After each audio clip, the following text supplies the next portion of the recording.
As we begin a new year, many people are jumping in with New Year's resolutions, but get discouraged after a few weeks when they fall off those habits and patterns. And so the key is to truly develop a habit of these new resolutions and to find certain ways and strategies to be able to keep with them longer term to be able to see the positive benefit.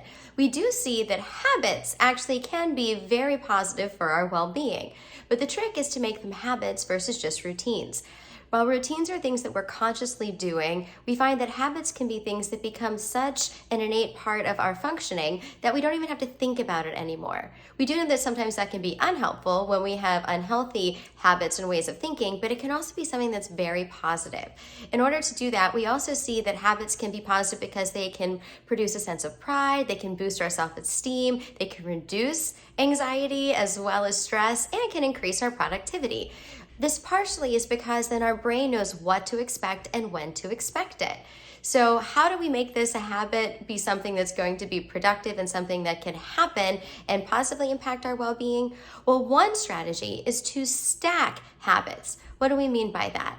Well, to take something that you want to create, that new habit, and do it with something that you're already used to doing. We find that there are many types of habits. So for instance, preventative habits, so brushing your teeth, washing your hands. If you want to get in the habit of being more positive, doing gratitude thoughts every single day, possibly put a sticky note on your mirror and do that while you're brushing your teeth in the morning. Over time, you'll start to associate that process and that habit with another habit, like a preventative habit.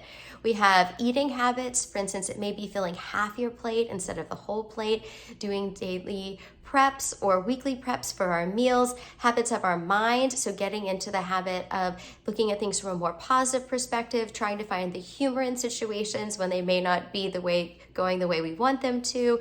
Social and communication habits. Maybe it's the fact of being more habitual about being an active listener and to really take a few moments to listen, to respond, and to understand versus just immediately reacting and jumping in. It could be productivity habits of getting in the habit of doing a to-do list every day to help you to be more effective and efficient.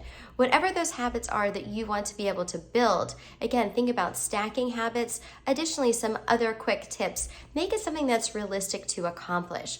Practice your habit at the same time every day so again, you can get in the habit of doing it.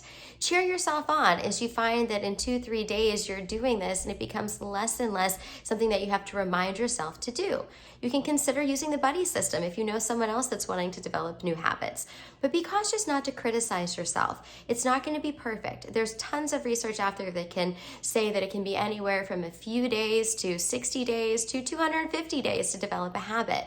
Regardless, we know that it's something that we have to be doing consistently, but it's okay if we have that day where we forget. Instead of looking at it as an opportunity to criticize ourselves, use it as an opportunity to take note of the barriers that prevented you from doing it so that we can learn from that and be able to get better in the habit as we are able to work through those barriers. Be well.